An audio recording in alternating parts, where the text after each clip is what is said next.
Welcome, believers! Welcome, you wonderfully weird people. Welcome to UFO, aliens, and weird stuff. So, we've been talking about alien abductions a lot, really, for the last couple of weeks. A very real and scary subject, I'd like to say, and I will continue telling people stories. But for the minute, I would like to remind everyone about the Miami Mall incident, because if you forget it, okay, I mean, just look at the Epstein files. If you don't keep talking about it, it simply disappears from the mainstream narrative. So, the Miami Mall incident, I don't know if you've heard about it, okay, it happened in 2024. So, what if I told you that on New Year's Day 2024, an entire shopping mall was locked down, basically swarmed by police, and witnesses claim they saw 10-foot tall humanoid figures walking inside. Not rumours, all right, not years later, okay, that same night people were posting it on the internet, and within days it was all explained away, okay, by the government, right? Now bear in mind, right, that people on social media were actually seeing 10-foot alien beings, right? And then the government, the police, and everyone come out and said it was teenagers with fireworks. I mean, of course it would. Right? Of course they would, right?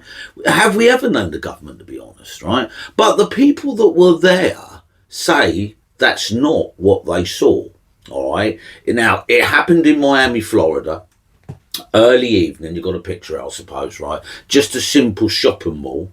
Right, January the 1st. At first, everything seemed normal. You went round doing your shopping, right?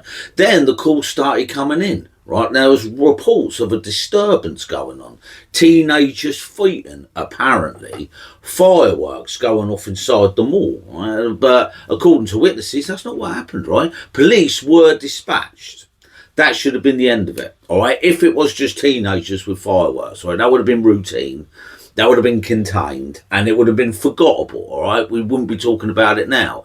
But it wasn't, okay? Because it wasn't that simple. Because when officers arrived, right, they didn't just send a few units. You know, a couple of coppers in the car. I mean, that's all it would take, really. They sent dozens. Apparently, there was like 60 police cars turned up. Police flooded the area. Lights, sirens, roadblocks. Let's just call it an overwhelming response. Okay, the kind of response you don't expect for a few teenagers causing trouble. I don't think so, do you? Right, now one witness later said, you don't need that many cops for fireworks. So the question is, what were they really responding to? What information did they get given? Then came another detail, one that made even less sense. There were claims, right, that the airspace above the mall was temporarily restricted. I mean, why would you do that? A no-fly zone for fireworks? Now, you can understand it for the likes of Area 51 or Dugway Proving Ground. Of course you can. You've got a no-fly zone going over that. But for fireworks in the shopping mall? I don't think so, right? Now, this is where things started to feel off. People think, oh, hang on a second, we're being lied at here. Here's where the story changes. Now, disturbance report, police dispatched. Everything's still normal. But shortly after, social media lit up. Now, people inside the mall began posting, right, that very moment. Not about fights, not about fireworks, but something about something, what should we say, something else entirely, right? Multiple witnesses claim that they saw 3 tall figures. Now, emerging from inside a clothing store, apparently. Not just tall, you know, we're not talking 6'7" or anything like that. We're talking 9 to 10 feet. Now, they were thin, apparently, elongated limbs, unnatural proportions, humanoid, basically, but wrong. All right. And as more descriptions came in, a pattern began to form. Obviously, the more witnesses, right, the stronger the story. So the height was consistently reported being between 9 and 10 feet. The build, extremely thin, almost skeletal. Long limbs, elongated torsos. So humanoid shape, 2 arms, 2 legs and upright, but human, not quite. All right, and all the witnesses were describing the same thing. Now, appearance, this is where it gets strange, but you can understand the confusion, right? Because some said they were wearing clothes, others said it wasn't clothing at all, right? Describing unusual skin or reflective surface. And some witnesses couldn't explain it. They just said, man, they did not look right. So inside the mall, word spread fast, apparently, right? People started leaving, as you would, right? They started leaving, then running. And of course, in that instant, confusion turned to fear. Fear turned to chaos. And the police presence only made it worse. Because the more officers that arrived, the more it felt like something serious was happening. Of course, that is what it would feel like. Now, in the hours and days that followed, more than 10 independent witnesses come forward, each with their own account, their own version of what they saw. Now, at first, that sounds convincing. But, I've got to say, the situation matters, right? A crowded mall, an active disturbance, we'll call it a high stress level event, and social media spreading information instantly. In that kind of environment, separating reality from perception becomes difficult. But here's the key detail, right? We've got no clear high quality video or photograph evidence, but they reckon there's no proof, just accounts. Authorities were quick to respond. Of course they are, right? Law enforcement stated clearly the incident involved teenagers fighting. But then again, you've got to ask why there was such a massive police presence and a no-flow zone, right? So fireworks, nothing more. They denied all claims of extraterrestrial activity, of course they would, and said there was no evidence of non-human beings. So several explanations were suggested, right? Misidentification. This is where it gets stupid, right? Costumes, stall displays, people on stilts. That honestly, that came out. It could be people on stilts, right? Hologram theory. Some claimed a projector was seen nearby, right? Hoaxes or pranks, a staged viral moment. Mass social contagion, where groups under stress influence each other's perception. And finally, social media amplification, where a few reports turn into something that feels much, much bigger. And yet, even with all that, something doesn't sit right with people. It doesn't with me. Because when you line everything up, certainly the scale of the police response, the consistency in some witnesses' descriptions, the speed at which panic spread, it still feels a bit dodgy, doesn't it? All right. Now, within days, this story exploded online. Theories range from alien visitation, I do not know, right? Interdimensional beings, to unknown humanoid species, right? To covert government activity. I don't know, right? The term Bayside aliens began trending, and hashtags spread. Discussions grew. What started as a local disturbance became something else entirely. It became a modern urban legend, still being discussed today. Now, you've got to think about it. Skeptics point to one thing. Extraordinary claims require extraordinary evidence. And so far, there isn't any. But there is. I've been looking at accounts online. There is evidence. All right, there's no physical traces, but there is witness statements. Just look on YouTube. And I found a witness statement on Reddit, all right? And this is a first-hand account. I'll try and read it to you, right? So the woman at the cashier had a look in her eyes. She was afraid to touch me, but it didn't matter. So what is... Basically, I've got to put this into context, right? So this is a witness who was at the mall, right? And he's just bought a handbag for his sister, right? And it looked a bit... it looked a bit weird. So the woman said, looking on, she was afraid to search, but it didn't matter. I was proud of my sister and she deserved to be rewarded. Right? This is his statement. After she bagged the purse up, I was ready to leave, but that's when it happened. Right? I saw people running in droves, their faces filled with terror and shock, not looking back no matter what. Now, I walked into the confusion to see what was going on. That's when I saw them. Strange shadow-like creatures walking through the mall. There was about 5 of them, he reckons, and they all had to be at least 12 foot tall. all slinking around like creatures from sci-fi films, he said.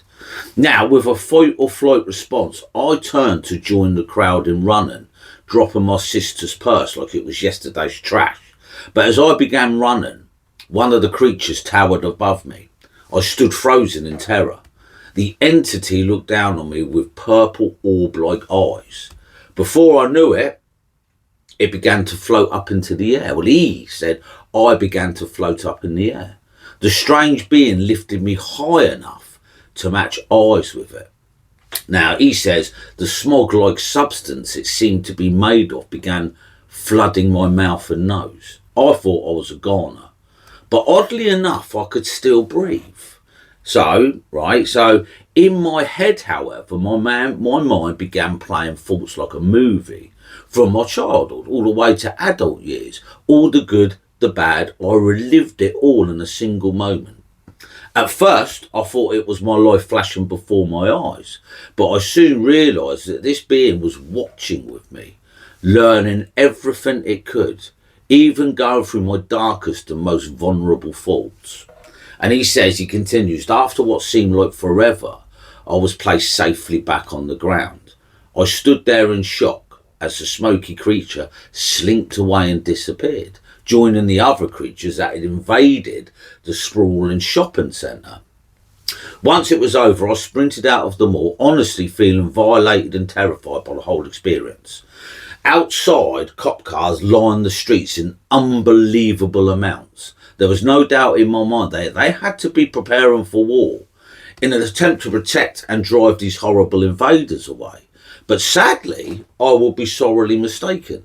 As time passed, I began to hear them talking about a riot being started, that a bunch of teenagers were throwing fireworks and fighting.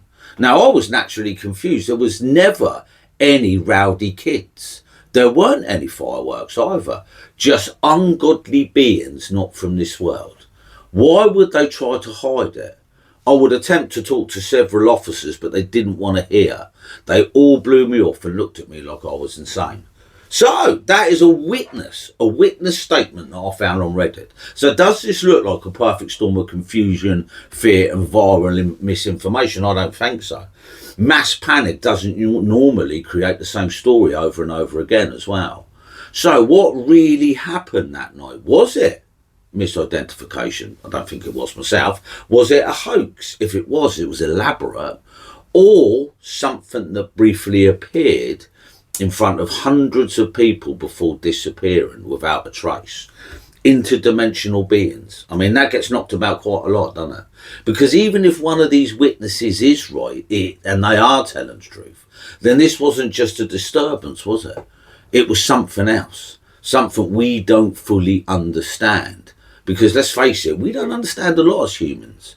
And yet, even with all that, something doesn't sit right with people. Because when you line everything up, now I'm just saying, basically, the government or the police are saying it was fireworks and it was kids rioting. But yeah, look, something doesn't sit right with the people. Because when you line everything up, the scale of the police response, all right, the consistency in somewhat witnesses said, their descriptions, the speed at which the panic spread, it still feels wrong. Something doesn't feel right in their narrative.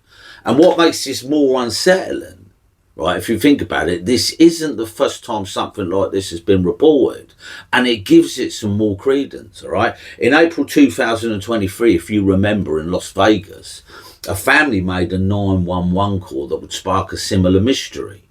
They claimed that something had landed in their back garden, and I remember seeing the footage. And that moments later, they saw two tall, non-human figures.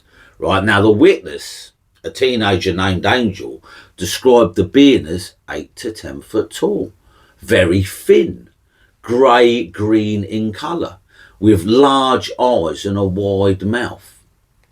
But one detail stood out about anything else, right? He claimed he could see them breathing, their stomach moving, as if whatever they were definitely alive. All right, now footage later analysed by crime scene reconstruction expert Scott Roeder you should use a motion tracking software, right, Rhoda concluded that the two figures were present in the footage and that there were no signs of editing or manipulation.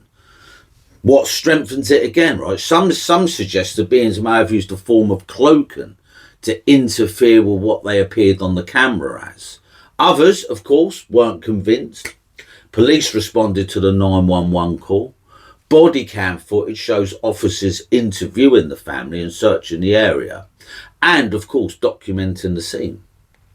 Now this is interesting. Officers also noted something else, a bright object streaking across the sky earlier that night, seen across multiple states.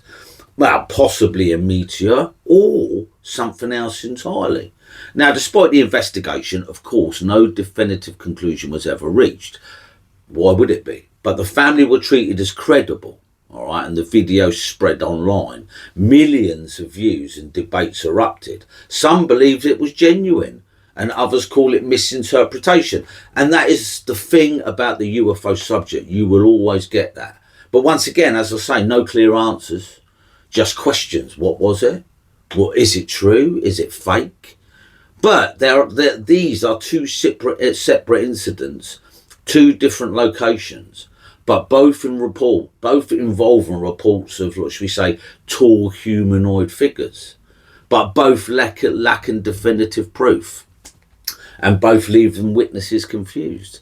They saw something real, so the question becomes: is this coincidence about the two events, or is it just simply misidentification? Are these events connected in a way we don't yet understand?